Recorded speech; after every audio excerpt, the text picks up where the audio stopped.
Bonjour à tous, c'est Elisabeth. Je vous retrouve aujourd'hui pour une vidéo fac. La vidéo fac, j'ai appris hier matin ce que ça voulait dire. C'est une vidéo foire aux questions. Fac, foire aux questions. Voilà, donc je suis un peu au ralenti, des fois j'ai du mal à saisir. Et du coup, j'ai compris que l'objectif, c'était de poser des questions et d'avoir des réponses, forcément. Donc du coup, j'ai posté un sujet sur mon groupe Facebook en disant, bah tiens, si vous avez des questions, s'il y a des choses, surtout vous n'hésitez pas, dites-moi, posez vos questions et j'essaierai de mon côté d'y répondre. Alors, ça ne veut pas dire que je vais répondre à toutes les questions, parce qu'il y a fortement des chances pour que je n'ai pas toutes les réponses, ça c'est certain, parce qu'on apprend tous les jours, hein, donc il y a même des choses sur lesquelles je vais certainement creuser, c'est-à-dire qu'il y a des questions qui m'ont été posées. Sur l'instant, je n'ai pas les réponses, donc j'ai tendance à creuser pendant très longtemps dans un sujet pour avoir les bonnes réponses. Et c'est toujours d'ailleurs ce que je vous encourage à faire, de faire des recherches pour avoir vos propres réponses, vos propres déductions, pour essayer tout simplement d'avoir des réponses. Voilà, donc l'objectif c'est ça. Après, quand j'ai lancé le sujet, on m'a dit mais on te pose des questions sur quoi? Alors concrètement, je ne peux pas faire de vidéo par exemple sur la cuisine, parce que franchement, je suis loin d'être un cordon bleu. Sur la pâtisserie, c'est pareil, c'est pas trop mon délire, quoique. Je fais de la pâtisserie uniquement quand je déprime, donc pas souvent. Et quand je fais de la pâtisserie, je fais des macarons. C'est-à-dire que je fais des fournées de macarons à foison. J'y vais, je me fais plaisir. Je fais toutes les couleurs, toutes les garnitures, tout ce que j'ai envie. J'y vais. Et une fois que j'ai tout fait, j'appelle les personnes que je connais, qui sont autour de moi, et je leur propose des macarons. Comme ça, ils viennent les chercher. Comme ça, on discute ensemble, et comme ça, je suis plus déprimée. Pas con, la gonzesse. Mais du coup, c'est rare. Donc, c'est très, très rare. On m'en demande des fois, dis donc, ça fait longtemps que tu n'as pas fait de macarons. Hein, tu veux pas faire une petite dépression? Non, non, non, je vais bien. Donc, ouais, 3 ans sans macarons. Mais je vous promets, si jamais j'ai un coup de blues, je vous fais une vidéo macarons. Un tuto macarons. Elisabeth fait les macarons. Je vais me laisser posséder par l'esprit de la cuisine pour réussir à vous faire des macarons. Vous avez vu un peu le sens du sacrifice que j'ai? Ah là là, bande de vénards. Bref, donc on va commencer avec les premières questions et je vais tenter, bien entendu, de répondre. Alors attention, je mets encore beaucoup de précautions et beaucoup de formes pour faire comprendre que ce n'est que ma vérité, c'est ma façon de voir les choses à moi que j'ai. Ça ne veut pas dire que c'est la vérité. Je suis consciente. Nous avons tous notre propre vérité. À chaque fois que je fais une vidéo, j'insiste là-dessus, mais en fait, j'ai l'impression que les gens ne comprennent pas. Ou alors, ils vont pas jusqu'à 3 minutes de vue, c'est pas possible. C'est ma vérité, ma façon de faire. Si vous pensez différemment, vous avez certainement raison. On a tous notre vérité. Allez, c'est parti. Donc, première question. Comment savoir si on possède une capacité? C'est Audrey qui m'a posé cette question, parce qu'il y a des gens qui m'ont posé des questions en privé et il y en a d'autres qui m'ont posé des questions sur le mur du groupe.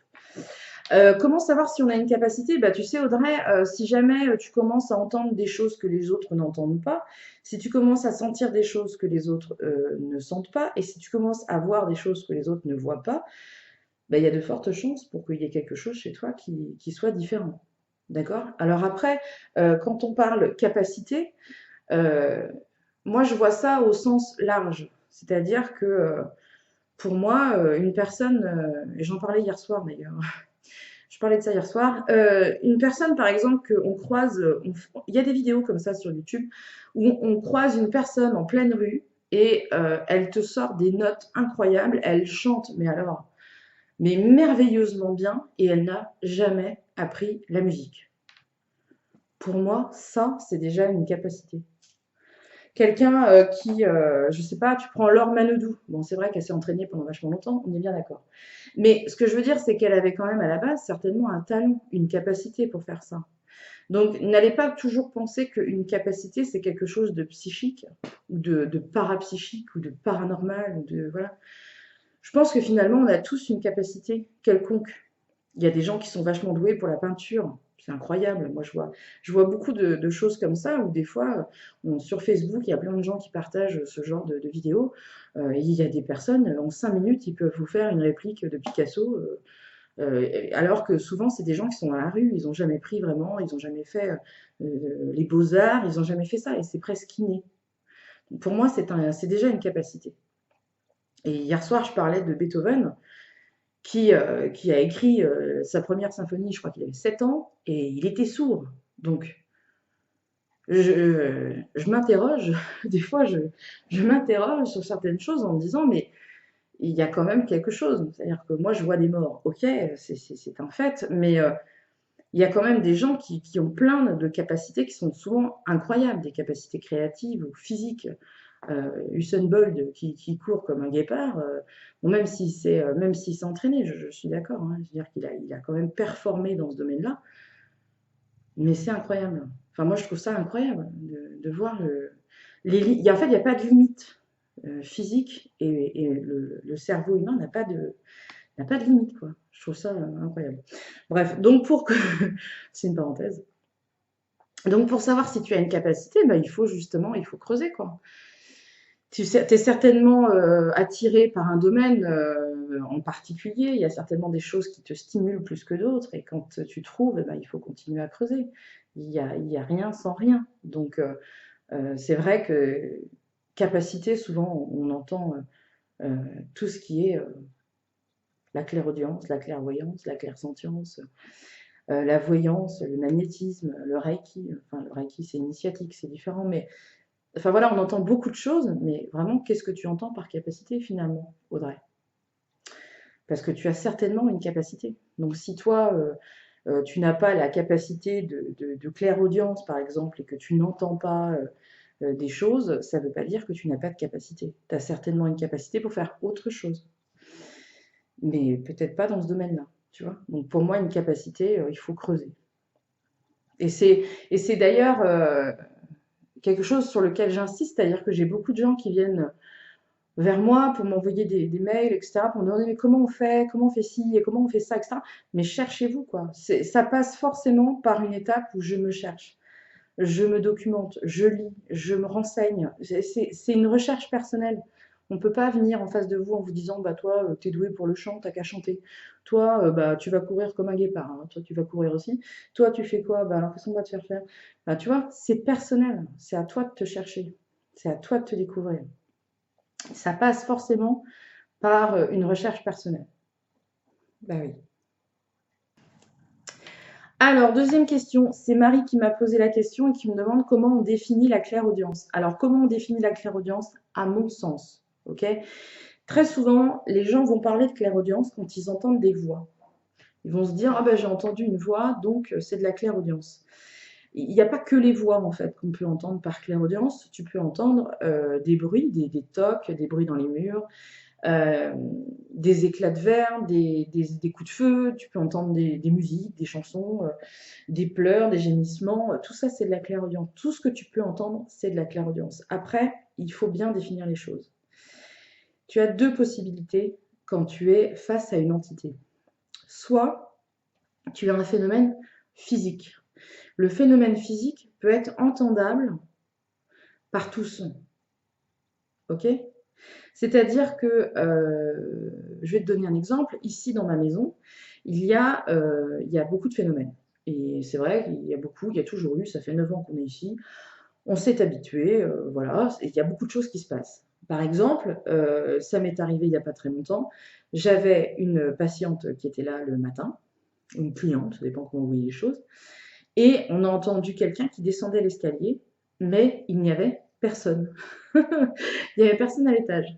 Donc, je suis restée figée en me disant est-ce qu'elle entend, est-ce qu'elle n'entend pas? Parce que si c'est un phénomène physique, tout le monde peut l'entendre. Si c'est un phénomène psychique, il n'y a que les personnes qui sont dotées de la clairaudience qui vont pouvoir l'entendre.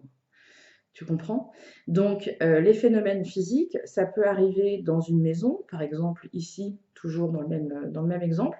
À l'étage, on a un grand couloir qui est en parquet. C'est une dalle parquet. Très souvent, quand on va se coucher le soir, on entend quelqu'un qui marche sur le parquet. Le parquet grince à fur et à mesure que, comme s'il y avait une progression, il y avait quelqu'un de physique qui marchait dans le couloir et il n'y a personne. Mais c'est entendable par tous. C'est-à-dire que mes enfants peuvent l'entendre. Si j'ai des personnes ici qui peuvent l'entendre, ils l'entendent aussi. C'est un phénomène physique. D'accord?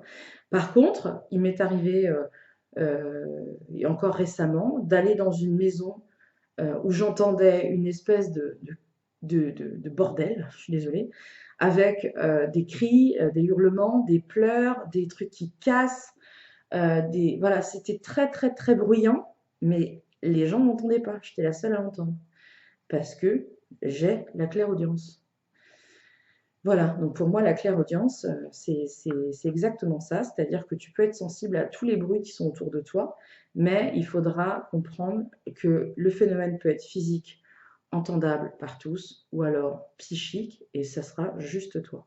Il y a aussi des choses que tu entends, des fois, qui sont presque télépathiques, ça vient direct dans ta tête et tu sais pas pourquoi. Ça peut être comme une chanson, par exemple. Tu te lèves un matin et tu as une chanson dans la tête, et tu sais pas pourquoi. En général, je conseille en tout cas d'aller voir les paroles sur Internet, parce qu'il y a de fortes chances pour que les paroles aient une signification sur l'instant, pour te faire transmettre un message ou te faire comprendre quelque chose. Donc voilà. Et ensuite, pour rester un petit peu dans le même thème, il y a Marc-Olivier qui m'a posé une question. Est-ce qu'un médium voit toujours tout? Absolument pas, parce que sinon je pense que notre tête, elle aurait explosé.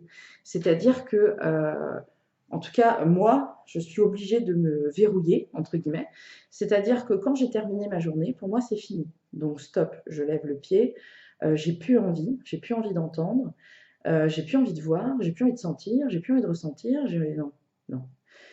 J'ai juste envie de me poser avec ma famille et j'ai envie de profiter. Et le week-end, ça ne veut pas dire que je ne vais pas être dérangée, hein. Je peux très bien être dérangée dans mon sommeil, comme la nuit dernière, où je peux très bien être, il peut y avoir une entité qui passe et qui me dit, tiens, je peux pas juste te dire un truc et je m'en vais, ok, et ça peut arriver. Mais voir tout, non, bien sûr que non.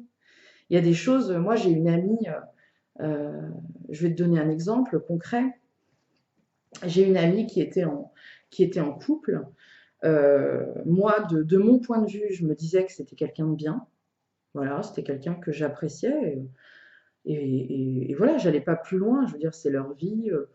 Pour moi, c'est un contact et point, quoi. Et en fait, quelques années plus tard, un jour, elle m'apprend que finalement, elle se sépare parce qu'elle a vécu un cauchemar avec lui pendant des années. Et j'avais pas du tout ni la sensation, j'avais pas eu de flash, j'avais pas eu de vision, j'avais pas vu, quoi. J'avais pas vu. Donc, comme quoi, on ne voit pas tout ce qui va se passer. Et me concernant, je ne veux rien voir. C'est-à-dire que parfois, je peux avoir des flashs ou des choses qui vont se passer et je me verrouille. Je ne veux pas voir, je ne veux pas savoir ce qui va se passer. La seule chose qui est importante pour moi, c'est l'instant présent, je le dis toujours, et le reste n'a pas d'importance. Et il y a aussi des gens que je croise dans ma vie privée. Alors, il y en a, c'est tellement flagrant, et ça m'arrive aussi. J'ai des personnes que je connais bien, et qui ont perdu peut-être un proche, et en général, il est juste à côté d'eux. Et c'est comme s'il me disait, mais dis-leur ça, dis-leur ça, dis-leur ça, et je ne peux pas. Je ne peux pas parce que soit la personne, elle n'est pas prête à recevoir l'information, soit sa sensibilité fait qu'elle est là, soit elle n'y croit pas, encore pire. Donc, je respecte aussi la vie des gens et je ne me donne pas le droit, ou l'autorisation du moins, euh, de délivrer n'importe quelle information à n'importe qui sans prendre en compte le fait qu'elle est en vie ou pas. Donc, non. Et combien même, j'ai aussi des personnes qui sont dans mon cercle assez fermé, assez privé, on va dire, des amis qui sont très proches, qui sont venus me voir en me disant, bah tiens, j'aimerais bien que tu me fasses un contact, ou j'aimerais bien que... C'est toujours difficile pour moi. Je préfère très largement faire des contacts avec des gens que je ne connais pas, ou je ne connais rien de leur vie, plutôt que de faire des contacts avec des gens que je connais. Ça me... Voilà. Ça me... Mais je te rassure, Marc-Olivier, effectivement, il y a plein de choses qu'on ne voit pas, qu'on ne sait pas. Et heureusement en même temps, parce que sinon, moi je pense que ma tête, elle aurait explosé, quoi. Si en permanence j'étais branchée en Wi-Fi sur tout ce qui se passe autour de moi, les gens, etc., ça serait compliqué. Ça serait super compliqué. Après, quand c'est des choses très belles et très positives, là, j'ai ma nièce qui vient d'avoir une petite fille. Et je savais que déjà, je savais que c'était une fille. Je savais qu'elle était enceinte avant même qu'elle me l'annonce. Et je savais très bien que ça allait très bien se passer. Alors, elle était très inquiète. Et je savais que ça allait bien se passer. Donc, je lui ai dit, mais bon, c'est toujours délicat de capter cette information quand on est angoissé, quand on ne sait pas, l'inconnu, etc. C'est compliqué. Mais finalement, elle a eu sa petite fille et ça s'est très bien passé. Donc, ce que j'ai eu envie de voir, je l'ai vu. Et tout ce que j'ai pas envie de voir, eh ben, je le vois pas. Et c'est très bien comme ça. Alors, question 3. Ouais, je parle super bien anglais, je sais. Question 3. Toutes les âmes finissent-elles par trouver la lumière ou certaines errent-elles indéfiniment dans le bas astral? Alors ça, c'est Nadine qui m'a posé cette question. Et alors là encore, c'est quelque chose, comment je te dirais? C'est chacun va avoir sa vision des choses. C'est-à-dire que tu vas interroger 5 ou 10 médiums, tu auras certainement 10 réponses différentes. En tout cas, moi, je vais parler de ce que je connais, de ce que j'ai vu et de ce que j'ai pu comprendre à travers les différentes étapes de mon évolution. De ce que j'ai compris et de ce que mon guide m'a souvent dit, il y a des âmes qui vont rester dans le bas astral. C'est-à-dire qu'il y a des âmes qu'on peut décoincer, entre guillemets, qu'on peut aider, et il y a des âmes qui resteront toujours dans le bas astral. Pourquoi? Parce que c'est comme ça. Je sais, c'est triste. Mais toutes les âmes qui sont dans le bas astral ne sont pas faites pour être aidées, ne sont pas faites pour être envoyées de l'autre côté. En fait, c'est assez compliqué, mais tu as des âmes qui vont pouvoir rester un temps, et le temps déjà n'existe plus. Alors, on parle en temps parce que c'est nous, le temps, c'est palpable, mais pour eux, 5 ans, 10 ans, 30 ans, 50 ans, c'est pareil, il y a plus de temps. Il y a des âmes qui sont faites en fait pour rester dans ce bas astral. D'accord? C'est comme ça, il n'y a pas de réponse. Enfin, moi, à mon sens, c'est un sujet où il n'y a pas de réponse. Ce qui arrive effectivement, et je pense que quand ça doit se faire, ça se fait, c'est-à-dire qu'il y a des personnes qui viennent me voir, par exemple, pour me dire, je voudrais un contact avec telle personne, et je vais avoir beaucoup de mal à faire ce contact, tout simplement parce que soit on va me dire déjà, tu le fais pas, non, voilà, c'est comme ça, soit c'est pas possible de le faire, ou soit tu fais un contact avec une personne qui est dans le bas astral, c'est un contact qui est très compliqué, qui est très difficile à faire. C'est une. Je vais te donner un exemple, parce que les exemples, c'est quand même beaucoup plus parlant.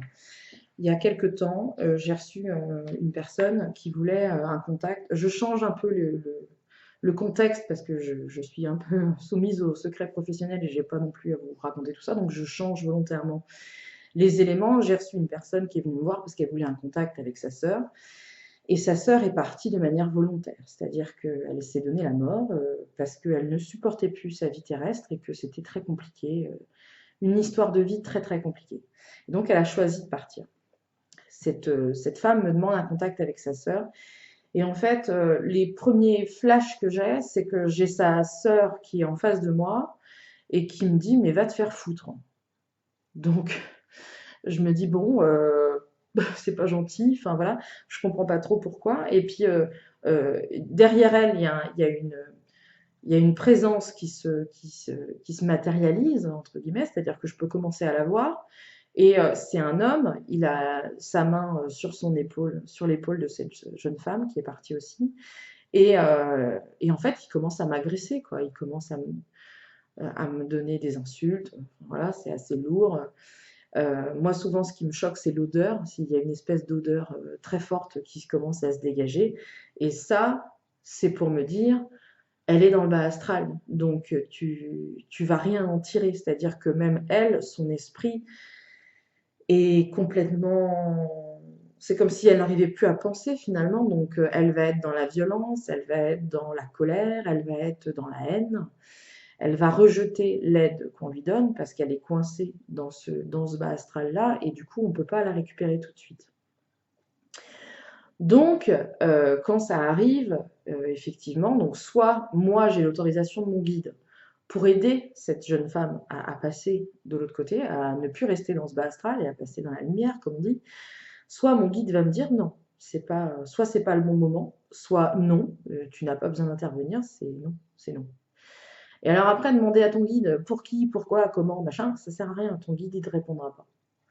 En tout cas, moi, mon guide, quand je lui pose des questions et que les réponses ne m'intéressent pas, il ne me répond pas. Voilà. Et il faut aussi bien comprendre que le guide, c'est pas quelqu'un qui est à côté de vous et qui vous fournit toutes les réponses. Non, ça, c'est pas vrai du tout. Le guide, il va vous aider à sa façon, en vous entraînant tout le temps dans une réflexion. Et c'est vrai qu'il y a des fois où il va me dire, si j'ai une personne avec qui je ne dois pas travailler ou avec qui je ne dois pas, je peux pas intervenir, lui, il va me dire non. Mais si je lui réponds pourquoi, il me dira jamais pourquoi. Il va me répondre, pourquoi crois-tu que je te dise non? Et là, vous répondez. Et là, il vous repose une question, et il repose une question, et il repose une question, et il repose une question. Pour vous faire, pour me faire comprendre que, en fait, il y a quelque chose non, c'est pas maintenant. Alors, c'est vrai que parlementer pendant des heures pour un cas, j'ai plus le temps. Donc maintenant, quand il me dit non, c'est non. Si la personne en face comprend, youpi, si elle comprend pas, tant pis. Je peux pas, quoi. Mais si moi je peux pas, ça veut pas dire qu'il n'y a pas un autre médium, une autre personne qui peut intervenir. Ça sera peut-être pas aujourd'hui, ça sera peut-être dans 6 mois, ça sera peut-être dans 1 an, ça sera peut-être dans 10 ans. Mais il arrive parfois qu'il y ait des âmes qui restent, j'aime pas le dire, mais indéfiniment dans le bas astral. Et ça bougera pas, ça restera comme ça. Et pourquoi? Il y a certainement une raison. Si une âme reste bloquée, qu'elle ne peut pas évoluer, il y a certainement une raison. Mais je n'ai pas la raison. Je pense que c'est vraiment au cas par cas. Ok? Alors ensuite, il y a Rachel qui m'a posé une question dans le même thème, on va dire, où elle me demande comment est-ce possible qu'un enfant, donc une personne innocente, puisse ne pas rejoindre directement la lumière après son décès. Alors il faut bien comprendre pourquoi une personne peut rester bloquée. Et les enfants, c'est vrai, même si on on n'imagine pas difficilement qu'un enfant puisse rester bloqué, c'est quand même très très dur. Il faut comprendre qu'un enfant n'a pas forcément la conscience de sa conscience. C'est-à-dire que l'enfant qui part, euh, comment je t'expliquerai ça? Un enfant va partir, il va passer de l'autre côté, mais en fait, il est très attaché à sa maman, à son papa, à sa vie, à sa maison, à son foyer, à ses frères et sœurs, à ses jouets, à tout ça. L'enfant est généralement très ancré et très accroché à sa famille. Alors forcément, une maman qui perd son enfant, elle va pleurer indéfiniment parce que son enfant est parti. Plus elle va pleurer, plus elle va le rapprocher vers elle. Plus l'enfant va voir sa mère pleurer et plus il va s'accrocher à elle. Donc on ne reste pas coincé dans le bas astral ou on ne reste pas coincé dans un lieu juste parce qu'on a eu une mort traumatique. On reste aussi bloqué dans un lieu parce que les gens nous retiennent. Et c'est ça qui est terrible. Imaginez-vous que vous n'êtes plus là, vous ne pouvez plus interagir comme vous voulez avec votre famille, et vous voyez vos proches continuer à pleurer, à pleurer, à pleurer, à pleurer, à pleurer, et vous ne pouvez pas les prendre dans vos bras, vous ne pouvez pas les consoler, vous ne pouvez pas les rassurer. Vous êtes spectateur de la douleur de vos proches en permanence.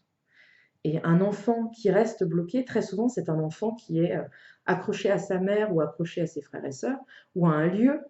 Et pour lui, ce lieu, il est rassurant. Il a connu que ça. J'ai été il y a quelques jours dans une maison où il y avait de gros problèmes. Et, et quand j'ai été sur place, ça faisait peut-être 5 minutes que j'étais dans cette maison et j'ai senti un enfant qui était comme un enfant s'accroche à la jambe de sa mère, quoi. C'était un petit garçon, il devait avoir 4-5 ans et il était accroché à ma jambe en me tirant un peu sur mes vêtements et il était coincé là. Il est coincé là. Pourquoi? Parce que c'est son foyer, il a grandi là. Vous voyez? Les enfants qui sont dans les lieux comme ça, ils sont accrochés au lieu. Ils sont accrochés, ils ont connu que ça. Et ça, c'est exactement comme dans les châteaux hantés ou dans les domaines qui sont hantés. Pourquoi il y a autant de domaines hantés? Eh bien, tout simplement parce que ces gens-là, ils ont vécu une vie certainement difficile, mais par contre, ils étaient très attachés à leur lieu. C'est chez eux, c'est leur maison, c'est leur château, c'est leur manoir, c'est leur domaine. Ils n'ont pas envie de le lâcher. Et très souvent, des âmes comme ça qui sont des entités intelligentes, qui sont bloquées dans des lieux, ce sont des entités qui sont accrochées à leur lieu, ils n'ont pas envie de partir. Donc les enfants, c'est la même chose. Ils sont pas forcément, ça ne veut pas dire que toutes les âmes sympas et machin, elles passent de l'autre côté. Non, pas du tout. Non, il peut très bien y avoir des âmes qui sont partis, je te dirais, voilà, il peut y avoir une très vieille dame qui est décédée à l'âge de 110 ans et qui a eu une vie extraordinaire, elle a été gentille toute sa vie, ça ne veut pas dire que dès qu'elle va mourir, elle va passer dans la lumière. Non, non, pas du tout. Si elle est libérée de sa vie physique et de sa vie terrestre et de tout ce qu'elle a vécu et qu'elle est bien contente de passer de l'autre côté parce qu'elle est fatiguée et qu'elle en a marre, il y a de fortes chances pour qu'elle aille direct dans la lumière. Mais par contre, si c'est quelqu'un qui est très malheureux et très peiné de voir ses proches dans la douleur, dans la tristesse, etc., plus on va les pleurer, ces gens-là, et plus ils vont rester près de nous. Donc, tu vois, il n'y a pas vraiment il y a pas vraiment de loi. Donc, c'est pour ça qu'il y a beaucoup, beaucoup d'enfants, effectivement, qui restent bloqués dans leur lieu parce que c'est chez eux, tout simplement. Alors, on continue avec la question de Karel qui me demande si les personnes décédées sont systématiquement dans l'amour et le pardon. Ou est-ce que celles qui étaient mauvaises le sont toujours une fois parties? Alors, en fait, ce qu'il faut comprendre, c'est que une personne qui vient à partir, qui vient à décéder, va garder de l'autre côté les grandes lignes, si tu veux, de son caractère, de sa sensibilité, de sa façon d'être. C'est-à-dire qu'une personne qui, dans sa vie terrestre, était dure, qui était pas très expressif, qui savait pas, qui n'était pas un grand bavard, par exemple. Eh ben, quand on va faire un contact avec lui, ça va être la même chose. Il va pas être bavard, il va pas avoir grand-chose à dire. Et puis voilà, plus vite ça va être fini et mieux ça va être. C'est pas quelque chose, c'est pas un exercice qui va lui plaire. Quelqu'un, par exemple, je sais pas, dans la vie, quelqu'un qui est assez discret, voilà, il va pas non plus aimer ce genre de choses. Il garde le même caractère. Et si tu as une personne dans la vie qui était pas sympa, qui était, comment je te dirais, qui est pas facile, qui est pas agréable, qui est assez méchante finalement, eh ben, de l'autre côté, quand tu fais un contact avec elle, tu peux te prendre des pavés, quoi. C'est-à-dire que ça m'est arrivé hein, d'avoir, par exemple, une personne qui vient me demander un contact avec, je sais pas moi, avec un ami à elle, et puis, enfin, c'était un ami, c'était un contact, on va dire, et elle se prend des réflexions dans la tronche, quoi, qui sont jamais très agréables. Donc, en fait, non, les gens ne sont pas systématiquement dans l'amour et dans le pardon et dans tout ce que tu veux quand ils passent de l'autre côté. Non, ils gardent vraiment leur caractère et leur façon d'être et leur façon d'agir, leur façon de réfléchir. Quelqu'un qui est très pressé, donc ça arrive aussi. Quelqu'un qui, dans sa vie terrestre, a été très pressé, au taquet, jamais le temps de rien, etc. C'est pas rare que pendant 2, 3 jours avant le contact ou avant le rendez-vous, ça commence déjà à me harceler le matin en me disant allez, dépêche-toi, dépêche-toi, dépêche-toi, parce que c'est maintenant. Comme le temps n'existe plus de l'autre côté, il faut leur faire comprendre que c'est pas vraiment maintenant en fait. Il va falloir patienter. C'est pas tout de suite, tout de suite. Mais ça m'est arrivé ouais, de me faire un peu harceler comme si on me disait allez, dépêche-toi, quoi. Moi je suis pressée, j'ai des trucs à faire, dépêche-toi. Donc voilà, ils gardent vraiment la même identité, pas identité, mais les mêmes traits de caractère restent encore de l'autre côté. Parce que tout ça, c'est une progression très lente, une évolution très lente. Avant justement d'évoluer de l'autre côté, il y a quand même beaucoup de temps. Alors ensuite, j'ai la question de Fernando, enfin plutôt les questions de Fernando, qui me demandent en fait tout simplement comment fait-on pour entrer en contact avec les défunts. C'est super facile. Tu prends rendez-vous avec un bon professionnel qui pourra te transmettre des messages si message il y a. Tout simplement. C'est la meilleure façon, en tout cas, de rentrer en contact avec des entités ou avec des personnes qui sont parties, des amis, des contacts, etc.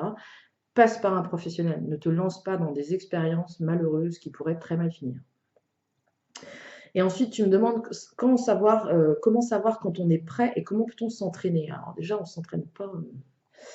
Ça me perturbe, tu vois, ta question, parce que forcément, c'est un grand problème. C'est-à-dire que tu ne peux pas t'imaginer le nombre de personnes qui viennent me voir parce qu'ils ont tenté des expériences pour voir, par curiosité, pour tenter, parce qu'ils sont persuadés d'être médiums alors qu'il n'y a rien pour le coup.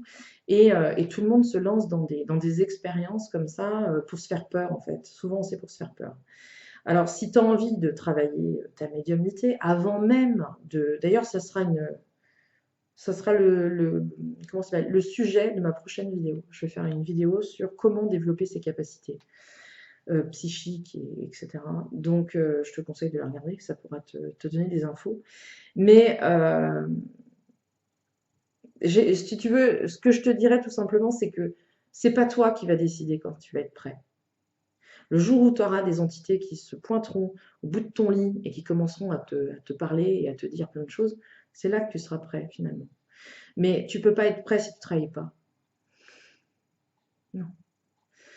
Et quand on n'est pas prêt, qu'on tente des choses, on provoque des choses, eh ben, il faut pouvoir assumer derrière. D'accord? Donc, je ferai une vidéo sur comment travailler sérieusement et comment on peut évoluer dans ce domaine-là, mais ce sera plus tard. On ne joue pas avec ces choses-là. Alors ensuite, j'ai Corinne qui m'a posé une question. Quand une personne a eu 2 grands amours dans sa vie et 2 fois veuve, pas de bol, par qui pourra-t-elle être accompagnée quand elle partira aussi? Bah, par les 2, pourquoi pas? Ou par quelqu'un d'autre, pourquoi pas? Il n'y a pas de loi en fait, c'est-à-dire que c'est un peu comme si tu arrivais sur un quai de gare et qu'il y a quelqu'un qui va t'attendre, mais tu ne sais pas qui c'est. Surprise! Donc ça peut être ton arrière-grand-mère, ça peut être une copine que tu as croisée parce qu'il y a des années, ça peut être, je sais pas, ça peut être quelqu'un qui a joué un rôle important dans ta vie ou pas. Ça peut être, voilà, il n'y a pas de loi. Donc ça peut être, pourquoi pas qu'elle soit accueillie en gare, on va dire, par ses 2 amours, tant mieux, c'est quelque chose de très beau. Mais ça peut être sa mère, son arrière-grand-mère, son grand-père, une voisine, une cousine, une arrière-tante. Il n'y a pas de loi. Ça peut être plein de monde finalement. Alors, question suivante. Je n'ai pas noté qui a posé cette question. C'est une personne qui m'a dit: ma grand-mère est un de mes anges. Non, ta grand-mère est un défunt accompagnant. Ta grand-mère n'est pas un ange. Il faut que tu regardes ma vidéo concernant les anges, les guides spirituels, pardon, et tu verras que je différencie complètement les anges. Alors déjà, les anges, non. Les défunts accompagnants, ce sont les personnes que tu as connues certainement dans ta vie, même petite. Si ta grand-mère est partie, je ne sais pas, depuis 10 ans, 20 ans, 30 ans, c'est possible que ce soit un défunt accompagnant, donc c'est-à-dire qu'elle t'accompagne régulièrement dans ta vie, mais ce n'est pas un guide et ce n'est pas un ange, c'est un défunt accompagnant. Si tu regardes la vidéo, tu comprendras la nuance. Ensuite, tu me dis, étant donné qu'elle a eu une très grande famille avec 9 enfants, est-il possible pour elle de protéger tous les siens? Alors, ta grand-mère, qui est un défunt accompagnant, ne va pas protéger toutes les personnes qui sont de sa lignée, entre guillemets. C'est-à-dire que leur rôle, c'est pas de nous protéger. Hein, ce n'est pas des boucliers qui sont autour de nous pour pas qu'on ait d'accidents, pour pas qu'on ait de problèmes, pour pas qu'on ait machin. Ils veillent sur nous. Ils veillent sur nous. Comme une mère peut veiller sur son enfant. Le protéger, oui, d'une certaine manière, mais l'enfant va faire sa vie, il va avoir ses propres expériences, bonnes ou mauvaises, et c'est notre rôle en tant qu'être humain d'avoir des expériences de vie, bonnes ou mauvaises. Donc, nous protéger, j'aime pas trop ça. Ils veillent sur nous, oui, dans des grands moments, mais ils sont pas là H24, hein, attention, ils ont une évolution de l'autre côté, ils ont plein de choses à faire.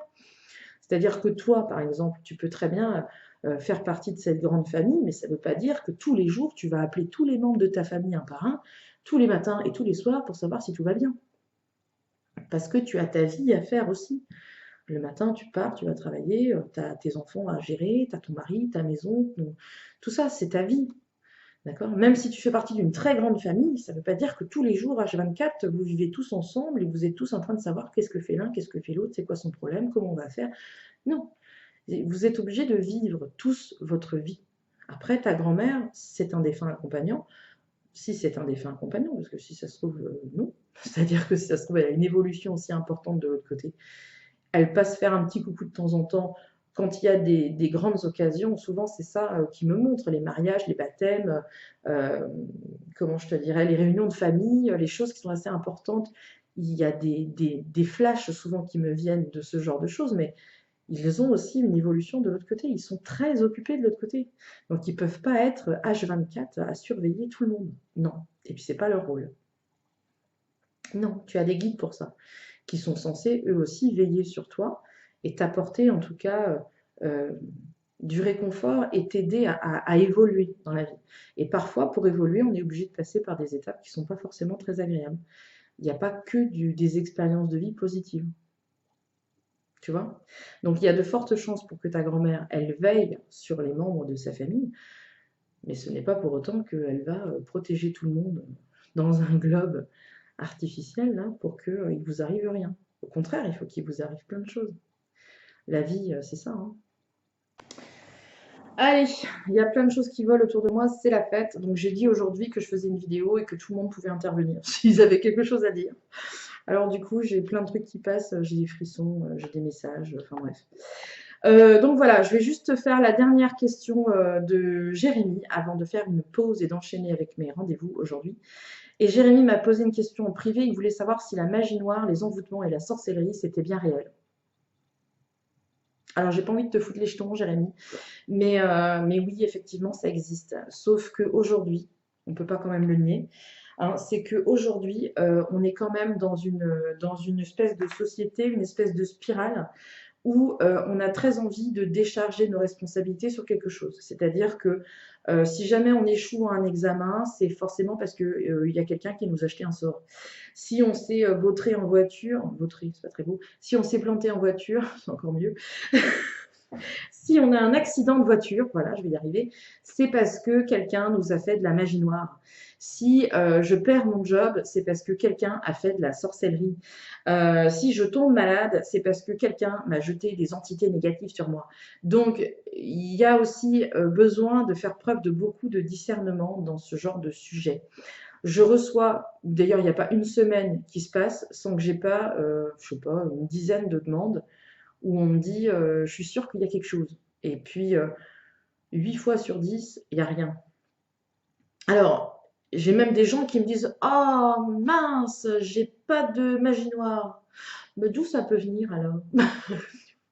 C'est une bonne nouvelle de ne pas avoir de problème comme ça. Mais les gens préféraient parfois qu'il y ait de la magie noire pour cautionner le problème qu'ils rencontrent dans leur vie. Tu vois ce que je veux dire? Donc ça existe. Mais, et ça c'est important d'ailleurs, c'est que la magie noire, ça, ça va tomber. La magie noire, on peut pas on peut pas la détecter par les cartes. D'accord?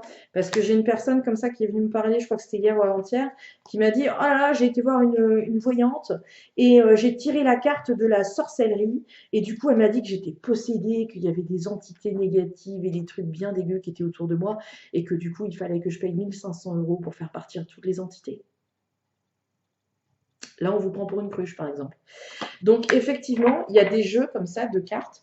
Et si vous allez voir un voyant, ou plutôt si vous allez voir une cartomancienne, parce que le voyant, il ne va pas vous dire ça, je pense pas. C'est plutôt la cartomancienne qui a appris son bouquin par cœur et qui va vous dire que, oulala, si vous tirez avec l'oracle de la triade cette carte avec cette carte, oulala, c'est bien possible qu'il y ait plein de démons qui vous en veulent. Moi, je pense que quelqu'un a fait de la magie noire contre vous. Alors là, vous allez trembler, vous allez vous dire, oh nom de Dieu, pardon, je jure, vilaine. Donc, vous allez vous dire, oulala, mais comment je vais me défaire de ça? Vite, vite, vite, je vais faire un chèque, et puis comme ça, tous mes problèmes vont être résolus. Donc, non, pas du tout, c'est pas comme ça qu'on fait. D'accord? Donc, si vous avez des problèmes dans vos vies, il faut réaliser une étude énergétique et vibratoire par le biais de la radiesthésie, en faisant appel aussi à vos capacités de médiumnité, pour détecter quel est le problème et surtout comment agir. Parce que de la magie, ça existe, mais il y en a plein de différentes. Alors ça va vraiment de l'amateurisme de base qu'on trouve sur Internet, parce que oui, on peut trouver des formules magiques sur Internet pour nuire à son voisin, à sa sœur, à son cousin ou à son patron. Et ça va aussi jusqu'à des travaux réalisés par des professionnels, puisqu'il y a des gens qui travaillent professionnellement pour justement poser des travaux occultes, etc., sur les gens. Et selon le type de magie qui est utilisé, il faudra avoir une certaine façon de procéder. D'accord? Mais c'est vrai que vous allez forcément vous heurter à tout et n'importe quoi. Donc, avant de faire un chèque, posez la question à plusieurs bons praticiens, des vrais professionnels, avant de vous jeter dans des solutions qui n'en sont pas, au final. D'accord? Donc, la voyante, elle ne peut pas vous dire ça. Non. Euh, voilà, faites preuve de discernement parce que quand vous arrivez à des suppositions comme celle-là, en général, vous êtes fragilisé. Vous en pouvez plus, vous êtes fatigué parce qu'il y a plein de choses dans vos vies qui ne vont pas. Et vous vous dites, bon, bah, c'est la solution, je vais faire un chèque et puis basta, quoi. Sauf qu'en fait, c'est pas du tout comme ça que ça fonctionne et seul un bon professionnel pourra vous donner les meilleurs conseils. Donc, ne vous laissez pas berner par votre fragilité. Voilà. Alors, juste pour clôturer, je dirais, le chapitre sur la magie noire et la sorcellerie, il y a juste Margot qui m'a posé une question en me demandant si les personnes qui effectuent des travaux occultes dans le présent peuvent-elles également être néfastes une fois décédées. En fait, ce qu'il faut comprendre, c'est que quand il y a quand il y a un travail qui est lancé comme ça, on va dire de magie noire, par exemple. On va prendre l'exemple de la magie noire. S'il y a de la magie noire qui est posée sur quelque chose, sur un objet, sur une maison, sur un terrain, sur un lieu, sur une personne, sur une famille, ça va passer au fil des générations, c'est-à-dire que ça va rester. C'est pas rare de voir des personnes qui viennent me voir aujourd'hui en me disant bon, je suis sûre qu'il y a un truc qui va pas, il y a quelque chose. Entre les accidents, les morts, les décès, les machins, il n'y a que des merdes dans notre famille. Pourquoi? Et quand on réalise une étude, on s'aperçoit qu'en fait, c'est générationnel. Il y a quelque chose qui a été mis sur une lignée familiale et donc tout le monde va être touché. Ça arrive aussi que des personnes ici en Bretagne, on est mystique hein, en Bretagne. Donc ça m'est arrivé par exemple d'aller il n'y a pas très longtemps sur un terrain. Il y a un monsieur, donc un agriculteur, qui avait un terrain. Et ce terrain, il n'y a rien, il ne peut rien y faire, il n'y a rien de positif en tout cas qui en ressort. C'est-à-dire qu'il a essayé de le cultiver, c'était la cata, il a essayé d'en faire autre chose, c'était la cata, il a essayé de s'en séparer, ça n'a pas marché, il a essayé de mettre en pâture, ces vaches tombent malades les unes après les autres, il y a quelque chose de néfaste par rapport à ce terrain. Et en fait, quand on a cherché, on a trouvé qu'il y avait un conflit avec l'arrière-grand-père, avec une ferme voisine, et le voisin aurait jeté un sort, ou en tout cas aurait fait de la magie, pour que rien ne fonctionne sur ce terrain, parce qu'ils se sont battus pour ce terrain. Eh bien, figurez-vous que ça fait plus de 50 ans que le monsieur il était décédé, et pourtant, en 2018, ça marchait encore. Donc, on se rend compte finalement que quand il y a des travaux comme ça qui sont réalisés, eh ben, ça passe à travers les générations et ça reste. Et pareil, si jamais il y a eu des sorts de jetés sur une lignée familiale, même si la personne est décédée et même si ça fait 50 ans, ça restera comme ça. Et ça sera toujours actif tant qu'on ne l'a pas retiré. Je sais que ça semble complètement fou, mais ça existe.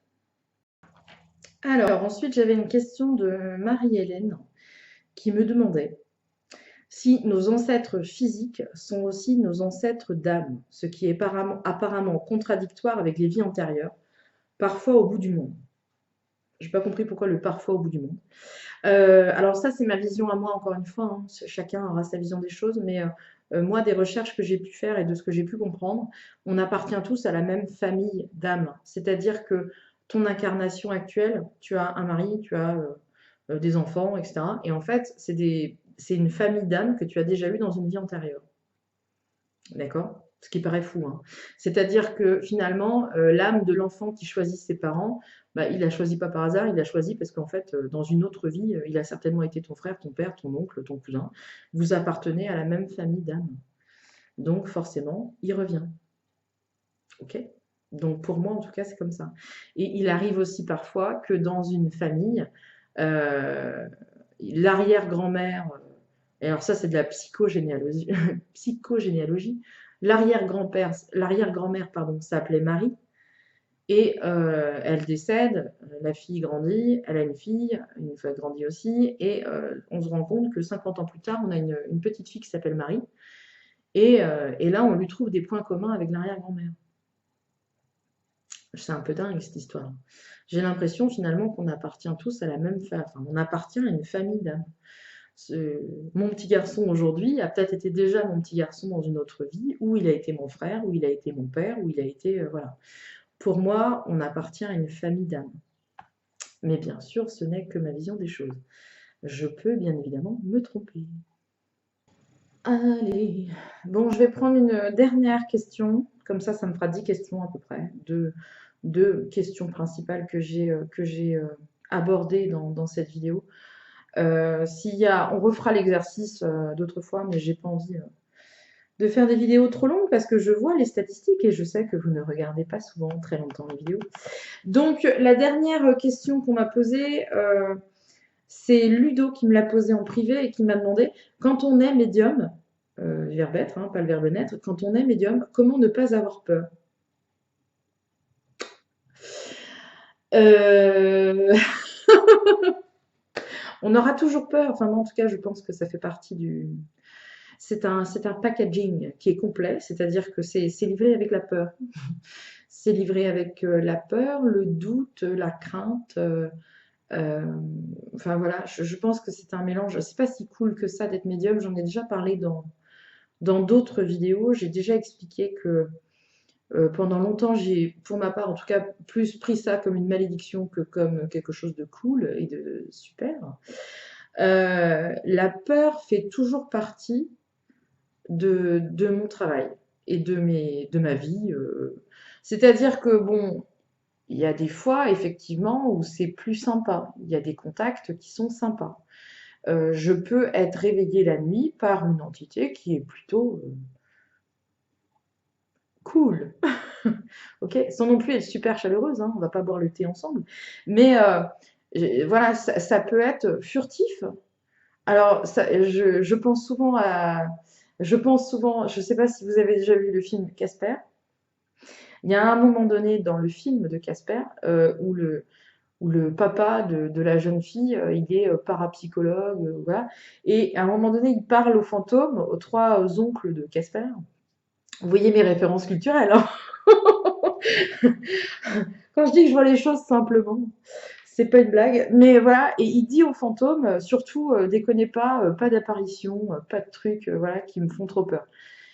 Et très souvent, quand je sens, c'est-à-dire que le corps me transmet des informations comme quoi il va se passer quelque chose et comme quoi ça va être compliqué. Je le sais, c'est-à-dire que c'est comme si le corps te transmet des infos où tu te dis, là, ça y est, ça va se passer, quoi. Ça monte crescendo, il y a une sensation qui est... C'est très difficile d'expliquer ce qu'on ressent quand il y a une entité dans le coin. Par exemple, là, je sais qu'il y en a. Je sais qu'il y a du monde autour de moi pendant cette vidéo, je le sais. J'ai déjà eu plusieurs choses, mais je sens que c'est assez bienveillant. Ce sont, je pense, des entités qui sont autour de moi régulièrement. C'est peut-être...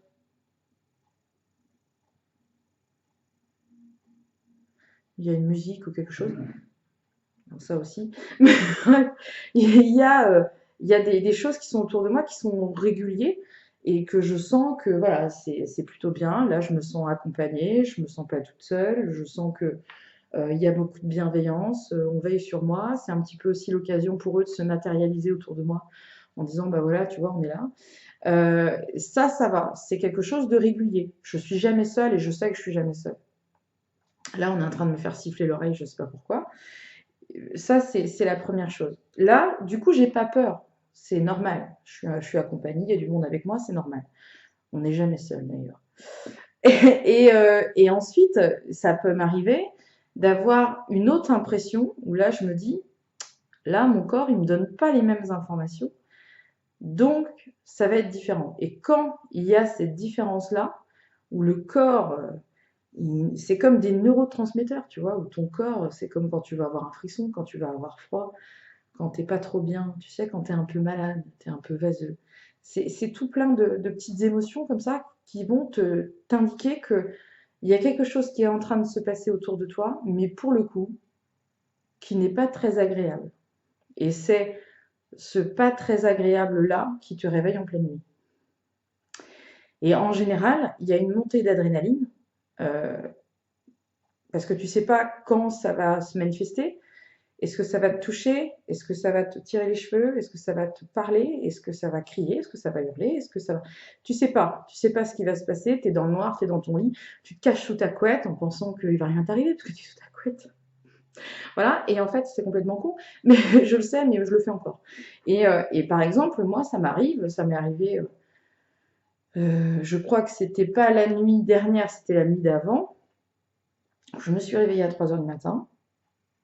J'étais pas bien. J'étais dans cet état de il y a un truc qui se passe, l'adrénaline monte, je sais qu'il y a quelque chose, je sais qu'il y a quelqu'un parce que je l'entends respirer, déjà, même s'il respire plus, et je l'entends respirer, et je sais qu'il est là, quoi. Il y a quelque chose dans le noir. Donc, parfois, je suis pas trop courageuse, donc je tends la main et je cherche mon téléphone portable pour allumer l'écran et l'application bébé, vous savez, la veilleuse pour enfants. Voilà. Ou alors, je me dis, bon, je vais lui parler, je vais lui dire que je sais qu'il est là et que qu'est-ce qu'il veut et pourquoi. Voilà. Mais il y a des fois aussi, on ne peut pas nouer un dialogue comme ça se fait pas. On subit plus une espèce d'attaque psychique que un réel échange. Et toutes les âmes qui viennent vers vous ne viennent pas aussi vous demander de l'aide. C'est-à-dire qu'il y a des... Ça, après, je sais que c'est assez... il y a des gens qui... C'est assez controversé, on va dire. Mais pour moi, il y a plein d'âmes qui viennent vous voir de temps en temps, mais qui ne sont pas là nécessairement pour vous demander de l'aide. Et tout ça pour te dire que si la peur, pour moi, enfin, je veux dire, le jour où j'aurai plus peur, je pense que je serai blasée, certainement, je sais pas. C'est pas possible de plus avoir peur. Là, toute la nuit, j'ai rêvé que j'étais, enfin, une partie de ma nuit, donc je me suis réveillée très fatiguée. Donc j'ai dû être attaquée, entre guillemets, avec une idée qui ne m'a pas quittée. C'est-à-dire que toute la nuit, j'ai eu la sensation euh, de faire un exorcisme, en fait, toute la nuit. Enfin, une partie de ma nuit. Ça a duré longtemps quand même. Et les détails, la scène, les lieux, la jeune fille sur qui j'ai travaillé, ce que j'ai fait, qui était censé en plus. Alors je sais pas, est-ce que c'est un souvenir, est-ce que c'est une attaque, est-ce que... Il y a plein de choses, mais quand je me suis réveillée, il était 6 heures du mat et j'étais pas super à l'aise, quoi. J'avais encore des bruits dans ma tête, j'avais encore des images, j'avais encore des choses, c'était pas très agréable. Donc te dire que on est médium, on n'a pas peur, non, c'est des conneries. Je pense qu'on a toujours peur, on ne sait jamais vraiment ce qui va se passer, ça va se passer, et surtout comment on va s'en sortir. Je sais pas. Donc je te dirais que la peur, c'est assez normal. Mais il y a des médiums qui vont te dire qu'il ne faut pas avoir peur. Je pense que là encore, tout dépend de notre parcours, de nos émotions, de notre caractère, de notre façon d'aborder les choses, et puis nos histoires de vie, tout simplement, nos expériences, qui vont faire qu'on aura plus ou moins peur. Moi, pendant très longtemps, j'ai été un peu dans le dark, donc c'était pas toujours très sympa ce que je voyais. J'ai vu beaucoup plus de choses, dans mon enfance notamment, j'ai vu beaucoup plus de choses négatives que de choses positives. J'ai vécu des attaques, j'ai vécu des incorporations, des tentatives d'incorporation du moins. J'ai été beaucoup taquinée, comme je dis souvent dans mes vidéos, mais j'ai été beaucoup harcelée. J'ai des entités très négatives autour de moi, et c'est pour ça qu'aujourd'hui, déjà, je sais mieux me protéger, donc c'est un plus, mais ça ne veut pas dire que j'ai pas peur, tu vois. Après, il y a des degrés de peur, bien sûr, mais la peur, ça fait partie de la médiumnité. Ça, c'est, à mon sens, en tout cas, c'est certain. Voilà, donc du coup, je vais m'arrêter par là, puisque j'ai répondu à une dizaine de questions à peu près.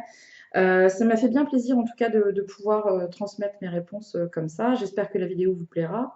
Et puis, j'espère surtout qu'on pourra éventuellement renouveler l'opération, en tout cas, si jamais ça vous a plu, bien sûr. Et puis, comme ça, vous pourrez de nouveau poser vos questions et je tenterai encore une fois d'y répondre. Je vous souhaite à tous un bon week-end. Je ne sais pas quand est-ce que je vais avoir l'occasion de faire ce montage, mais je vais essayer de trouver du temps, en tout cas, pour le faire. Je vous remercie encore une fois de me suivre sur ma page, sur mon groupe, et je vous remercie aussi pour tous les messages que vous m'envoyez régulièrement. C'est super gentil. Merci, à plus tard.